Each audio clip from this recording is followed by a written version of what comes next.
ജില്ലയിലെ മീഞ്ച മംഗൽപാടി പഞ്ചായത്തുകളെ ബന്ധിപ്പിക്കുന്ന ദേരമ്പല പാലത്തിന് മുകളിലാണ് ഞാനുള്ളത്. അതിൻ്റെ ഒരു ദൃശ്യത്തിലേക്ക് നമുക്ക് പോകാം.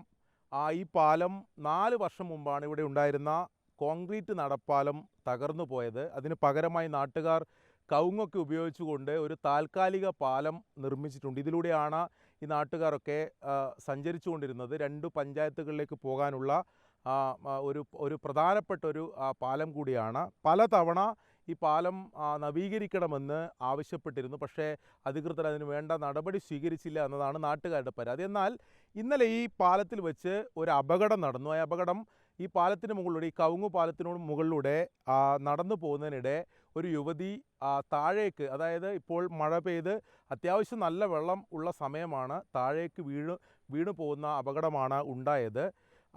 അതിനുശേഷം ഇവിടെ ഉണ്ടായിരുന്ന ഇതിന് തൊട്ടപ്പുറം ഉണ്ടായിരുന്ന ഒരാളാണ് നീന്തിപ്പോയി ആ യുവതിയെ രക്ഷപ്പെടുത്തിയത്. ജീവൻ ലഭിച്ചത് തന്നെ വലിയ ഭാഗ്യമായാണ് അവർ കാണുന്നത്. അത്രത്തോളം വെള്ളമുണ്ടായിരുന്നു. വലിയ അപകടമാണ് ഉണ്ടായത്.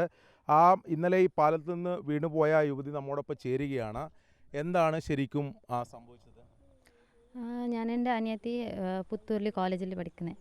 ഓള് മോർണിംഗ് വന്നിട്ട് ഓളെ വിട്ടിട്ട് പോയിനി. വൈകിട്ട് വരുമ്പോൾ ഈവനിങ് ഓളെ കൊണ്ടുപോകാനെന്ന് വന്നത്. അങ്ങോട്ട് പോയി ഞാൻ ഓളെ കൊണ്ടുവരണേ. ഇങ്ങോട്ട് വരുമ്പോൾ ലാസ്റ്റിലത്തിൽ ഞാൻ വീണ് പോയി. അത് ഞങ്ങൾക്ക് ഇന്നലെ കുറേ വെള്ളം ഉണ്ടായി, മഡ് വെള്ളം. അപ്പോൾ ഞങ്ങൾക്ക് അത് നോക്കുമ്പോൾ തല തീരുന്ന പോലെ ആയി.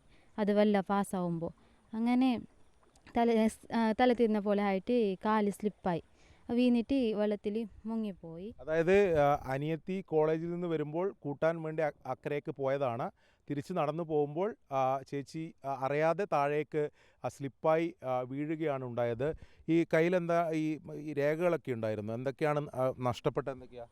അനിയത്തിൻ്റെ കോളേജ് ബാഗ് ഉണ്ടായി. അതിൽ ഓൾ ദ ബർത്ത് സർട്ടിഫിക്കറ്റ്, പിന്നെ ആധാർ കാർഡ്, പാസ്ബുക്ക്, പിന്നെ +1 +2 മാർക്ക് കാർഡ്, പിന്നെ ഓൾ ദ ടാബ്, എൻ്റെ മൊബൈലെല്ലാം ഉണ്ടായി. മുഴുവൻ സാധനങ്ങളും എല്ലാം പോയി. എല്ലാ ബാഗിൽ തന്നെ ഉണ്ട്, എല്ലാം പോയി. അതായത് മുഴുവൻ രേഖകൾ, അതായത് തിരിച്ചറിയൽ രേഖകൾ ഉണ്ടായിരുന്നു, സർട്ടിഫിക്കറ്റുകൾ ഉണ്ടായിരുന്നു, ഒരു ടാബ് ഉണ്ടായിരുന്നു, അതൊക്കെ നഷ്ടപ്പെട്ടു പോയി എന്നാണ് പറയുന്നത്. എന്തായാലും ജീവൻ രക്ഷപ്പെട്ടത് ഭാഗ്യമല്ലേ? അതെ. ഇനി ആർക്കും ഇതിനേക്കാളും വെള്ളം ഉണ്ടായിരുന്നു ഇന്നലെ കുറേ ഉണ്ടായി. കുറച്ച് ഇത് മുങ്ങിപ്പോകാൻ കുറച്ചുണ്ടായത്, അങ്ങനെ കുറേ ഉണ്ടായി. അത് നോക്കുമ്പോൾ ഇത് ചുറ്റപ്പോയായി. രക്ഷപ്പെടുത്തിയ ഏട്ടൻ കൂടിയുണ്ട്. ചേട്ടൻ്റെ പേരെന്തായിരുന്നു? ഉദയകുമാർ ഷെട്ടി. എന്താ നിങ്ങളെന്നാ ഇന്നലെ കണ്ടത്? പെട്ടെന്ന് ഞാൻ ഇവിടെ നിന്നിട്ട് വെള്ളം നോയിക്കൊണ്ടുണ്ടായി. അപ്പോൾ ഇയാൾ പോയത് കണ്ടിട്ട് ഇടയ്ക്ക് പോകുന്നു. അപ്പോൾ അണിയത്തിന് വിൽക്കാൻ പോകുന്നു പറഞ്ഞ് ഞാൻ അപ്പോൾ ഇവിടെ തന്നെ ഉണ്ടായി.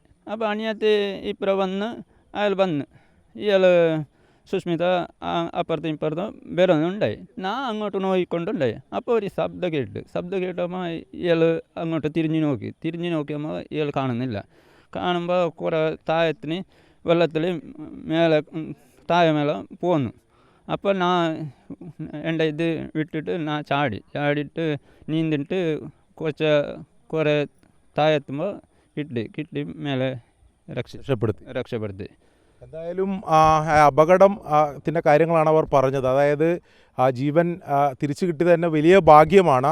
ഇന്നലെ ഇതിനേക്കാൾ, അതായത് പാലത്തിന് മുട്ടി തന്നെ വെള്ളമുണ്ടായിരുന്നു. ഇവിടുത്തെ നാട്ടുകാരുടെ ഒരു ദുർഗതി കൂടിയാണ് ഈ അപകടത്തിലൂടെ വെളിവാകുന്നത്. കാരണം 4 വർഷം മുമ്പ് ഈ നടപ്പാലം, കോൺക്രീറ്റ് നടപ്പാലം ഇവിടെ ഇത്തരത്തിൽ തകർന്നു പോയി. എന്നിട്ടും ഒരു തരത്തിലുള്ള നടപടിയും ഉണ്ടായില്ല. ഇപ്പോൾ ഈ കവുങ്ങ് പാലത്തിലൂടെയാണ് ആൾക്കാർ നടന്നു പോകുന്നത്. അതിൻ്റെ ഒരു അപകടം ഇപ്പോഴും നിലനിൽക്കുന്നുണ്ട്. അങ്ങനെയാണ് ഈ അപകടം ഉണ്ടാവുകയും ചെയ്തത്. എന്തായാലും അതിലൊരു പരിഹാരം എന്തായാലും വേണം എന്ന് ഓർമ്മിപ്പിക്കുന്ന ഒരു അപകടമാണ് ഇവിടെ ഉണ്ടായിട്ടുള്ളത്. BJP ജില്ലാ പ്രസിഡന്റ് ML അശ്വിനി ഇതിൻ്റെ ഈ പ്രദേശത്ത് തൊട്ടടുത്ത നാട്ടുകാരി കൂടിയാണ്.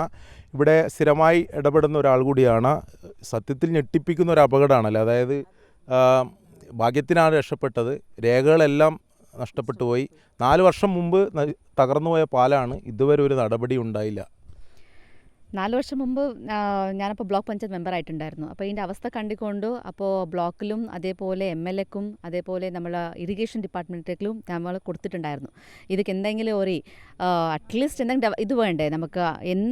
ഈ ഒരു പാല കെട്ടിയ ഇതുണ്ടല്ലോ, ഫൗണ്ടേഷൻ കെട്ടിയല്ല, അപ്പോൾ അത് മുകളിൽ തന്നെ വെച്ചിട്ടുള്ളതാണ്. പിന്നെ ഇവിടെ കുറച്ചോ വേറെ രീതിയിൽ ഇല്ലീഗലായിട്ട് സാൻഡും കൂടി എടുക്കുന്നുള്ളതാണ് നമുക്ക് കിട്ടിയ ന്യൂസ്. അത് സാൻഡ് എടുക്കുന്നത് കൊണ്ടാണ് ആ പില്ലറും പിന്നെ ആയിട്ട് പോയത്. അങ്ങനെ എടുത്തുകൊണ്ടാണ് ഇത് പെട്ടെന്ന് ഒരു ദിവസം ഈ പാലം വീണ്ടു പോകുന്നതാണ്. ഈ പാലൻ്റെ ഈ ഭാഗത്ത് കടന്നു അവിടെ പോകുന്നത് ജോടുക്കല്ലും പോന്നും പൈവളിക്ക പഞ്ചായത്തും പിന്നെ ഒരു ഭാഗത്ത് 2 പഞ്ചായത്തല്ല 3 പഞ്ചായത്ത് ഇവിടെ കണക്ഷൻ ഉണ്ട്. അപ്പോൾ ഇവിടെ ഡെയിലി ഒരു 50 മെമ്പേഴ്സിന് അധിക സ്റ്റുഡൻസാണ് ഇവിടുന്ന് ഈ പാലം കടന്നിട്ട് പോകുന്നതും. അതേപോലെ ജോലിക്ക് പോകുന്ന സ്ത്രീകളും യുവാക്കളുണ്ട്, അതേപോലെ വയസ്സന്മാർ പോകുന്നുണ്ട്. പക്ഷേ ഇത്ര ആൾക്കാർ ഇങ്ങനെ പോകുമ്പോൾ എന്തുകൊണ്ടാണ് ഇവിടുത്തെ ജനപ്രതിനിധി ഒന്ന് തിരിഞ്ഞു നോക്കാത്തത്? ബിക്കോസ് ഇത് അവരുടെ കടമയാണ്. ഇലക്ഷൻ സമയത്ത് വന്നിട്ടാകുമ്പോൾ ഇവിടെ വീഡിയോസ് എടുത്തിട്ടായിട്ട് നമ്മളിത് ചെയ്യും, അത് വാഗ്ദാനം കൊടുത്തി പോയിട്ടായിട്ട് ഇങ്ങനെ ഇത്ര വലിയ സംഭവം നടന്നിട്ടും പോലും ഒരു തിരിഞ്ഞു നോക്കാത്ത ഗതികേടുക്കാണ് നമ്മളെ ഇപ്പോൾ ഇവിടുത്തെ MLA MP മാർ നടക്കുന്നത്. അപ്പോൾ അവർ ഇത് എത്ര പെട്ടെന്നും ഈ ഒരു പാലം നടപ്പിലാക്കാൻ വേണ്ടിയിട്ട് അവർ ശ്രമിക്കണം എന്നാണ് നമ്മൾ അഭ്യർത്ഥിക്കുന്നത്.